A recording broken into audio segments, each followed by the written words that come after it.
everyone, and welcome back to the Madness and Grace podcast. I am here with Matt. Matt, how are you doing today? I'm good today. How are you, Emily? Good. I'm really excited about recording today's episode because we have some questions that we got in from listeners, and I'm just excited to be their voice and be able to answer those questions for them. Yeah, me too. I'm excited about these episodes where we answer questions because honestly, that's when I learn the most, when people ask questions, and I think it's when we can give the most practical advice and help to people out there that are struggling with mental health issues. Yeah, we have a good variety of questions, some personal, some just general, kind of in the mental health sphere. So if you're ready, we can get started. Yeah, let's jump in. Cool. So question number 1 says, I am a licensed mental health counselor and feel a strong calling to educate and equip churches in my community. Do you have any tips that have helped you get your foot in the door of the churches? It's a good question. And so for those who are licensed mental health providers, what you find is that people are more likely to go to a clergy before they go to a mental health care provider. So a great way just to build your practice, I know that's not what they ask, but just to kind of begin with, to build your practice is when you come into an area you're going to start a practice, is to go around and introduce yourself to the pastors, the clergy, ministers in the area, so that they know you're there and they know who you are. What research shows is that pastors are more likely to refer to a mental health care provider that they know is a person of faith. And so if you can share with them, at least, that you are a person of faith, that's kind of a first step. But another thing is they really want to refer to people they know. So by going in and showing them the kind of things you do, that's very helpful. And I think it's kind of the same way when you're trying to help churches or be connected to churches for more educational aspect. I just say go in and introduce yourself, let them know what kind of practice you have, what kind of clients you see, what kind of expertise you have, and who you are as a person. That's what they're most interested in. They want to refer, they want to connect with a mental health care provider they feel safe with, someone who's faith affirming, that isn't going to minimize the faith of individuals who come in. And once you kind of make that connection, then you have an opportunity to offer them kind of educational opportunities. So on one level, you can be a safe referral source for them where they can send clients or congregants who are having a struggle to get professional care. But you also can provide stuff, kind of educational things for the church. And one of the things I always recommend is start with things that everybody is interested in. Something like a suicide prevention workshop. Those are real open doors to getting into faith communities. Almost any faith community would like a provider to come in and do a suicide prevention, particularly if you did that around adolescents or children. Other things that are usually pretty easy open doors would be anything related to addiction, anything related to anxiety or stress. You can kind of leave the more detailed mental health things for another day, and also very practical information, stuff they can put in place. What's a good way to de-escalate a situation? What's a good way to refer people to care in the community? Things like that. Yeah, I remember in one of our last episodes, you said that these are things that anybody can do. Any sort of lay person can do a suicide assessment. So I think, starting simple is the best way to go about that. Yeah, absolutely. You don't have to think too complicated. Just offer what you do, and they'll ask you for what they need. Totally. We can move on to question number 2. Yeah. Question number 2 says, I am personally burdened in the area of faith and mental health. I just don't know where to begin to get involved in helping people. Is there any help or direction you can give me? This one's a little similar to the first one. Yeah, similar to the first, but more related to an individual, obviously, without particular training. And that's what, we're very interested in at the Hope Healing Center. We have training for what you would think of as peers or laymen to provide some kind of support or service. I think that really is the only way we're going to be able to fill the workforce gap, because there just aren't enough mental health care providers. So number one, I would say to a person who's interested in helping out others who might have mental health challenges, particularly if they're in a faith community, I would suggest you have to educate yourself first. And that could be a formal training. You can go to our training website, which is mentalhealthgateway.org. There's lots of training there that you could get, or you could just read books. I mean, there are books out there on different types of mental health problems or mental health and faith. So, educate yourself first. And then I think just being available and being willing. I think a lot of times faith communities don't really know what they need to do or can do. So, connecting yourself with, whatever ministry you're particularly passionate about, be that an addiction ministry or a homeless ministry or any ministry that deals with populations that have high rate or higher rate of mental health issues, or even being part of a greeting team or a specific mental health ministry, you can make a huge impact in individuals' lives. I mean, most of the time people don't recognize early on that they have a mental health care problem. They just know that they're struggling.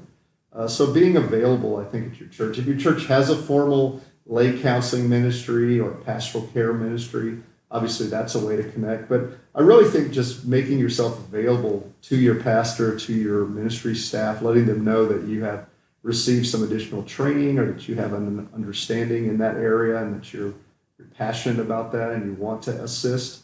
I think another thing you could do is to help facilitate a support group at your faith community. There's lots of organizations that have support group curricula or training. Again, you can go to our mentalhealthgateway.org website. We have transform groups, which is a different type of support group for people with mental health issues or for caregivers. So I think there's a lot of opportunities. I think you should just, start small. You don't have to try to do everything at one time. I think the worst thing you can do is run into your pastor's office and say, hey, I want to start a mental health ministry. Because I think a lot of times it kind of scares people off because they're like, oh, it's going to take time and money and, we've got to get people. And I think it's easier to go in and say, hey, I'm passionate about mental health care needs. I have some training or education in that area. And I'd really like to help out here how I might. Starting small is great advice. Okay, question number 3 says, how would an adult differentiate problems from ADHD versus anxiety? Okay, well, that's a good question. I think, really, I understand why they're asking for an adult because, but I would say that the answer is going to be kind of good for just about anyone of any age. But for an adult, I could imagine someone struggling with some attentional issues, maybe at work, maybe they're still in school, maybe just in their daily life or relationships. And they're wondering if, well, do I have ADHD? Because we do hear a lot of discussion about adult ADHD today, and certainly adults can have ADHD. But also we hear a lot of discussions about anxiety, and I will just be to tell you that anxiety, if a person's having problems with anxiety, that can certainly affect their attention, just like if they have depression, that can certainly affect their attention, ability to focus, things like that. So it's a good question to ask, to not just assume what you have is just an attentional issue, because attentional problems could be the symptom of a lot of different things. Now, first I would say this, just from kind of a self-assessment perspective, and that would be, if you never had ADHD before in your life, if you never struggled with attentional issues as a child or adolescent, if you never struggled with academic issues in relationship to that as a child or adolescent, it's unlikely that you have ADHD. ADHD is not something that just kind of pops up later in life. You would have had it as a child or adolescent. I mean, normally ADHD is going to appear in children first. That's kind of the age of onset. You get kind of maybe 8 to 10-year-old type of thing. You might not really see significant issues until they get into adolescence, but not something that just appears. As I once told somebody, it's not something you catch like a cold, so you don't just kind of catch it one day. So if you never struggled before with these types of things, it's less likely that that's ADHD. Certainly possible that you had it early on and it was never diagnosed, but if you had it, you would have struggled. There would have been some problems. Now, anxiety and depression, those are things that can pop up at any time in a lifetime, from early on as a child to late in life. And so it certainly could be something related to that. So the answer to the question really is you need to get an assessment. So one of the things people don't understand is that in psychology and psychiatry, it isn't just a guessing game. We do have ways to assess individuals, testing that can tell us, much like when you go in and you get a blood test or you get some kind of brain imaging if you go to a neurologist, we have psychological assessments that can tell us what kind of mental health problem you might be struggling with. And so I would recommend that you contact a mental health clinic or a mental health care provider and say that you would like to get an assessment because you're having problems with attention, I would assume, and or anxiety. And they can do it. It's going to take several hours for the assessment. But then they'll give you a report that tells you if you meet criteria for ADHD or criteria for anxiety disorder, and they'll also make recommendations for treatment that might be able to help you kind of move beyond that problem. I was really interested in this question because it's kind of hard, like these days you can be scrolling on social media and see something that says, do you do X, Y, and Z? You are probably have ADHD, and I myself have become victim of, man, do I have ADHD? So, Right. differentiating between general anxiety and ADHD is important because, you can kind of get lost in that. Right. I mean, vague symptoms can be anything. Right. And the mental health problems that have been identified, they overlap significantly. So you really have to have a detailed assessment to make a determination.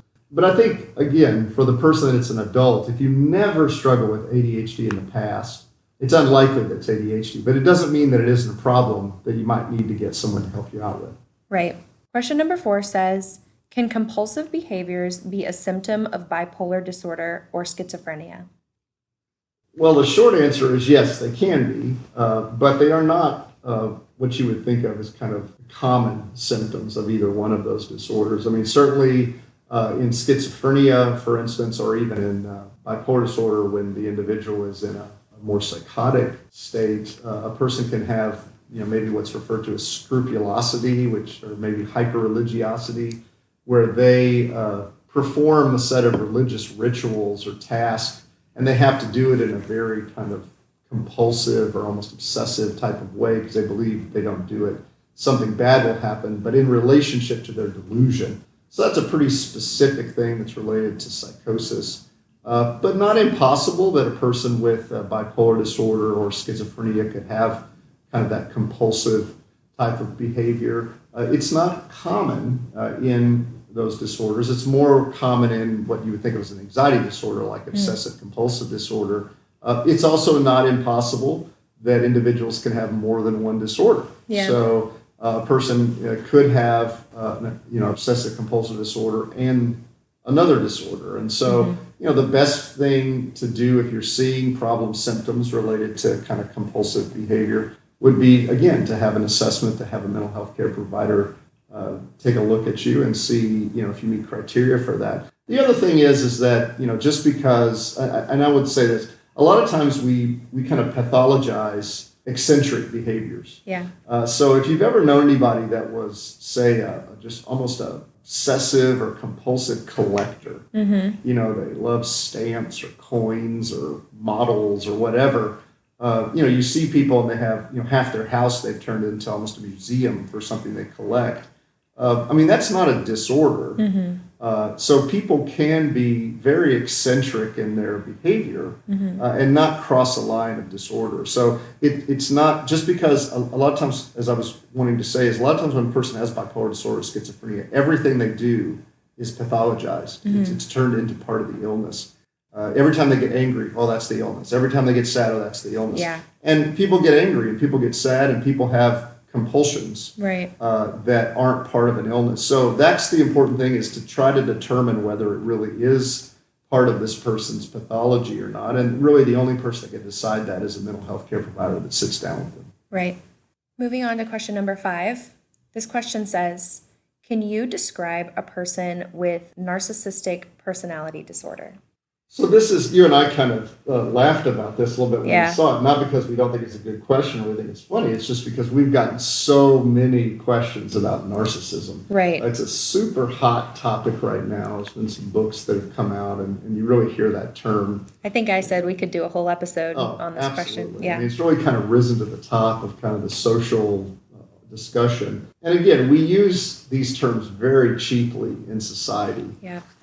People say they're depressed when they're just sad. They say they have an anxiety disorder, or they're OCD when they're just neat, or they worry. And we have to really realize that when we use the terms from psychology or psychiatry, particularly from diagnosis, we're talking about disorders that impair people's ability to function normally. Right. We're not just talking about being sad. Yeah. And so when you say, this person's asking about narcissism, and there's a difference between someone having narcissistic traits and having a narcissistic personality disorder. Right. And so And I want to kind of differentiate that. So a person who has, number one, narcissistic personality disorder is quite rare. You're looking at less than 1% of the population. Wow.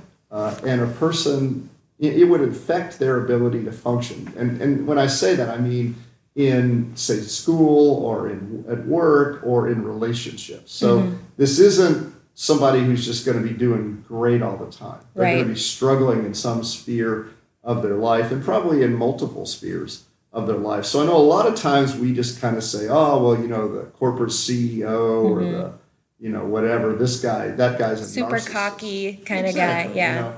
The athlete. And there's a long way to go from narcissistic personality disorder to somebody who's just kind of arrogant. Right. And so let me just give you some kind of symptoms of narcissistic personality disorder. Not to say that these can't occur in people, but to have the personality disorder, you have to have basically everything that I'm talking about here. This person will tend to have an unreasonably high sense of self-importance, and they want constant and excessive admiration. They feel they deserve privileges and special treatment, regardless of whether they've done anything to deserve that or not. They want to be recognized as superior, particularly in the absence of any kind of achievement. This is the person who thinks, well, yeah, I'm not going to go get a job because I really, the job I'm going to get is I'm going to be the head of the corporation, but I'm not willing to start out in the mailroom and work my way up. They should hire me now. They should recognize that I have that kind of ability. They make achievements and talents that they do have seem much bigger than they really are. They're preoccupied with kind of fantasies about success and power or beauty. And they really believe they're superior. They're very arrogant. They want special favors. They take advantage of others for what they want. I think at one level, they just absolutely cannot handle any level of resistance or criticism or what they would consider criticism. They're very impatient. They can be explosive when somebody doesn't recognize them as special. I can go on, but a person can show those traits. A person can be arrogant. A person can expect special treatment. But also what you find with narcissistic personality disorder is they're often very depressed. They also often have depression, very moody, because, they constantly are holding themselves up and setting impossible boundaries for themselves or expectations for themselves that even they can't ever, even though they say that they feel like they have reached it, they really haven't. So the core of narcissism is really a sense of I'm not good enough. Yeah. But they would never say that. They don't recognize that. They're very insecure. They have a lot of guilt and shame. And they're really just miserable people to be around a lot of times. Yeah. There is a treatment for narcissistic personality disorder, and that's dialectical behavior therapy. It can be effective for that. Although most people with narcissistic personality disorder would never recognize that they have a problem. And go seek help for it. Exactly. They would never seek help. They would say you have the problem because you don't recognize kind of who they are. But I would say this, if a person just has the traits of narcissism, they maybe lack empathy for others, they're arrogant, they expect special treatment. I mean, those things can be changed in a person, and you really have to set proper boundaries for yourself to make sure you're not taken advantage of. But I would just say that there's a long way from being arrogant to be a narcissistic personality disorder. And so, this happens most commonly in men. It can happen in women. I've certainly seen it in women. But I think right today, pretty much anybody who's arrogant or kind of holds themselves as above another person is kind of seen as a narcissist. And that's a term people throw out kind of as an insult sometimes. Throw it around all the time. It's not a good thing to be a narcissist. Yeah. And I would say this, I think, this is something people don't think about a lot of times. Let's say a person has achieved quite a bit and is very successful and is arrogant because of that. And maybe they do look down on others that have been less successful. That's not narcissistic personality disorder. Yeah. It's not good to be arrogant. Right. But if you write a check, you need to be able to cash it. So if you are really successful and you're kind of arrogant, in some sense that's okay. It's not okay for relationally, but you don't, that's not, you would never consider that narcissistic. Narcissistic is just the opposite. The person does not have those achievements, but holds themselves up to this. They see themselves as superior to all other people. And, I think when you're talking about traits, you have a conversation with the person.